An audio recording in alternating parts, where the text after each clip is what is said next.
అందరికీ హలో, నా పేరు డాక్టర్ పురుధావన్ మరియు ఈరోజు మనం మీ మూత్రపిండాల ఆరోగ్యాన్ని ప్రభావితం చేసే కొన్ని చెడు అలవాట్ల గురించి మాట్లాడుతాము. అవును, కొన్ని చెడు అలవాట్లు మాత్రమే సమయానికి మానుకోకపోతే మీ మూత్రపిండ వ్యవస్థను తీవ్రంగా దెబ్బతీస్తాయి. సరే, గత కొన్ని దశాబ్దాల్లో మూత్రపిండ వ్యాధి లేదా దానికి సంబంధించిన సమస్యలతో వ్యవహరించే వారి సంఖ్య భారీగా పెరగడం మనం చూశాం. మధుమేహం మరియు అధిక రక్తపోటు కారణంగా రోగులు ఈ సమస్యలతో బాధపడుతున్నారని మేము తరచుగా గమనిస్తాము. కానీ ప్రజలు ఆరోగ్య రుగ్మతలతో ఎందుకు వ్యవహరిస్తున్నారో తెలుసుకోవడానికి మనం లోతుగా వెళితే అజాగ్రత్త వైఖరి మరియు కొన్ని చెడు అలవాట్లు మూత్రపిండ వ్యవస్థకు ఎలా హాని కలిగిస్తాయో మనం మాత్రమే తెలుసుకోగలుగుతాము. కాబట్టి మూత్రపిండాల సమస్యలతో వ్యవహరించే వారికి మాత్రమే కాకుండా ఇది చాలా ఉపయోగకరంగా ఉన్నందున మొత్తం వీడియోను చూడమని సలహా ఇస్తారు. కానీ ఆరోగ్యకరమైన వ్యక్తులకు కూడా. నేను ఈ చెడు అలవాట్లను ప్రస్తావించే ముందు తాజా అప్డేట్లను పొందడానికి దయచేసి మా యూట్యూబ్ ఛానెల్కు సభ్యత్వాన్ని పొందండి మరియు బెల్ చిహ్నాన్ని నొక్కండి. కాబట్టి చెడ్డ అలవాట్ల గురించి మాట్లాడటం ప్రారంభించండి. మొదటి చెడు అలవాటు తక్కువ నీరు త్రాగడం. అవును, మన శరీరాన్ని హైడ్రేట్గా ఉంచుకోవడానికి మనం ఒక రోజులో త్రాగే నీటి పరిమాణాన్ని ఎల్లప్పుడూ విస్మరిస్తాము. సరే, మన శరీరం సజావుగా పనిచేయడానికి ప్రతిరోజు కొంత మొత్తంలో నీరు అవసరం. మనం తగినంత నీరు త్రాగనప్పుడు మన అవయవాలు, ముఖ్యంగా మన మూత్రపిండ వ్యవస్థ కష్టపడి పనిచేయడానికి ఒత్తిడిని పొందుతాయి. అలాగే తక్కువ నీరు తీసుకోవడం వల్ల శరీరంలో వ్యర్థ పదార్థాలు పేరుకుపోతాయి. కాబట్టి మనమందరం రోజుకు కనీసం 3 లీటర్ల నీరు తాగాలి. రెండవ చెడు అలవాటు ఎక్కువగా నీరు తీసుకోవడం. మీరు గందరగోళానికి గురవుతారు, కానీ అవును, నిర్జలీకరణం మీ మూత్రపిండ వ్యవస్థపై ఒత్తిడి తెచ్చినట్లే అధిక నీటిని తీసుకోవడం కూడా అదే పనిని చేయగలదు. సాధారణంగా ఎక్కువ నీరు తాగడం వల్ల తమ శరీరాన్ని నిర్విషీకరణ చేసి ఆరోగ్యం మెరుగుపడుతుందని ప్రజలు అనుకుంటారు.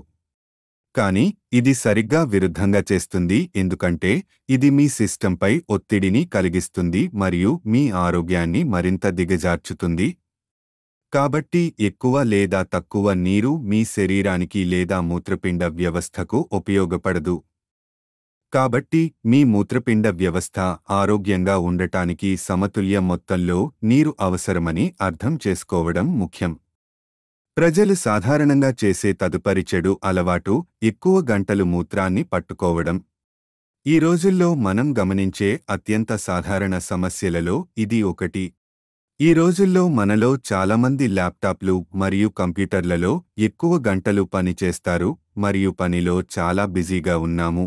మేము తరచుగా ప్రకృతి కాళ్లను ఆలస్యం చేస్తాము. ఇది ఒక భయంకరమైన అలవాటు మరియు ఇది దీర్ఘకాలంలో కొన్ని తీవ్రమైన వ్యాధులకు దారితీస్తుంది. మరియు ఇది మీ మూత్రపిండ వ్యవస్థ యొక్క ఆరోగ్యాన్ని కూడా నెమ్మదిగా క్షీణింపజేస్తుంది. తదుపరి చెడు అలవాటు అధిక సోడియం ఆహారం. మనకు తెలిసినట్లుగా మూత్రపిండ సంబంధిత సమస్యలకు అధిక రక్తపోటు ప్రధాన కారణాలలో ఒకటి. మరియు మీరు అధిక సోడియం ఆహార పదార్థాలకు దూరంగా ఉండాలి. కొంతమంది ప్రతి భోజనంలో ఊరగాయలు మరియు కారంగా ఉండే ఆహారాన్ని ఇష్టపడతారు. అయితే ఇది మంచి అలవాటు కాదని నేను మీకు చెప్తాను. ఈ వస్తువులు అధిక సోడియం విలువతో చాలా ఉప్పును కలిగి ఉంటాయి. కాబట్టి మీరు ఒక రోజులో వినియోగించే సోడియం మొత్తాన్ని పర్యవేక్షించాలని మేము సూచిస్తున్నాము. కాబట్టి మీరు ఒక రోజులో వినియోగించే సోడియం మొత్తాన్ని పర్యవేక్షించాలని మేము సూచిస్తున్నాము. తదుపరి చెడు అలవాటు నొప్పి నివారణ మందులు తీసుకోవడం. ఈ రోజుల్లో చిన్న నొప్పులకు కొన్ని సహజ నివారణలను ప్రయత్నించడానికి మనం చాలా అసహనంగా ఉన్నాము. మన సమస్యలకు నొప్పి నివారణ మాత్రలు వాడడం మనకు అలవాటైపోయింది. కానీ ఈ అలవాటు కోసం మీరు చాలా భారీ మూల్యం చెల్లించవలసి ఉంటుంది. ఇది మీ మూత్రపిండ వ్యవస్థను దెబ్బతీయవచ్చు లేదా జీవితకాల సమస్యలకు కారణం కావచ్చు. నేను నిన్ను భయపెట్టడానికి ప్రయత్నించడం లేదు, కానీ ఇది నిజం. ఈ పెయిన్ కిల్లర్లు మీ మూత్రపిండాలకు మరియు మీ గుండెకు కూడా తీవ్రమైన హాని కలిగిస్తాయి. కాబట్టి అలాంటి అలవాట్ల పట్ల జాగ్రత్త వహించండి, లేదా మీరు దీని గురించి తరువాత చింతిస్తారు. తదుపరిది కెఫిన్. ప్రజలు రోజూ కాఫీ లేదా టీ తాగుతారని మనందరికీ తెలుసు. దాదాపు 96% మంది భారతీయులు ప్రతిరోజు ఏదో ఒక రూపంలో కెఫిన్ తీసుకుంటారు. కానీ మళ్ళీ ఈ చెడు అలవాటు మీ మూత్రపిండాల ఆరోగ్యాన్ని ప్రభావితం చేస్తుంది.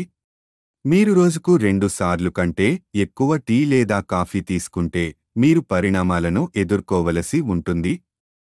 తదుపరిది మద్యం. నికోటిన్ ఉత్పత్తుల వలె ఆల్కహాల్ ఒక వ్యసనం.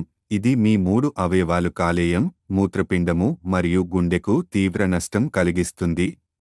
ఇది మీ అవయవాలను నెమ్మదిగా దెబ్బతీసే రక్తపోటును పెంచుతుంది. తదుపరి చెడు అలవాటు అధిక ప్రోటీన్ కలిగిన రెడ్ మీట్ ఆహారం. అధిక ప్రోటీన్ కలిగిన ఆహారాన్ని సరైన ఆహారంగా ఎక్కువగా అర్థం చేసుకోవచ్చు, కానీ మనం దానిపై నిఘా ఉంచకపోతే ఇది మీ మూత్రపిండ వ్యవస్థపై అధిక ప్రమాదాన్ని విధించవచ్చు. ముఖ్యంగా మీరు కిడ్నీ ఫెయిల్యూర్ పేషెంట్ అయితే రెడ్ మీట్కు ఖచ్చితంగా దూరంగా ఉండాలి. ఆరోగ్యకరమైన సందర్భాల్లో మటన్ లేదా గొడ్డు మాంసం వంటి ఎరుపు ప్రోటీన్లను నిర్లక్ష్యంగా తినవద్దు. గుడ్లు, చేపలు మరియు చికెన్ వంటి తెల్లని ప్రోటీన్లకు ప్రాధాన్యత ఇవ్వండి మరియు మీ ఆహారాన్ని సమతుల్యంగా ఉంచడానికి ప్రయత్నించండి. మా జాబితాలో తదుపరిది మధుమేహం. నేడు మధుమేహం వంటి సమస్యల కారణంగా 60 నుండి 70% మంది ప్రజలు మూత్రపిండ వైఫల్య సమస్యలతో వ్యవహరిస్తున్నట్లు గమనించబడింది. రక్తంలో చక్కెర స్థాయిల పెరుగుదల పూర్తిగా మీ ఆహారంపై ఆధారపడి ఉంటుంది. కావున మీరందరూ మంచి డైట్ పాటించవలసిందిగా కోరుతున్నాను.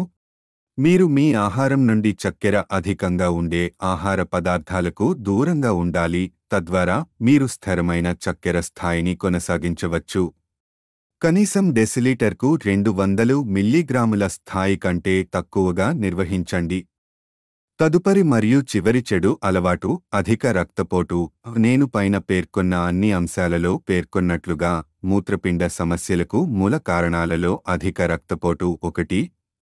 అధిక రక్తపోటు కారకంపై మనం తగినంత శ్రద్ధ వహించకపోతే అది మూత్రపిండాలకు తీవ్రమైన నష్టానికి దారితీస్తుంది. కాబట్టి మీరు మీ శరీరంలో రక్త ప్రసరణను పర్యవేక్షించాలి.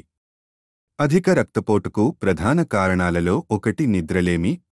ఇది మూత్రపిండాల పనితీరును కూడా ప్రభావితం చేస్తుంది మరియు మూత్రపిండ సంబంధిత వ్యాధులకు కూడా కారణమవుతుంది.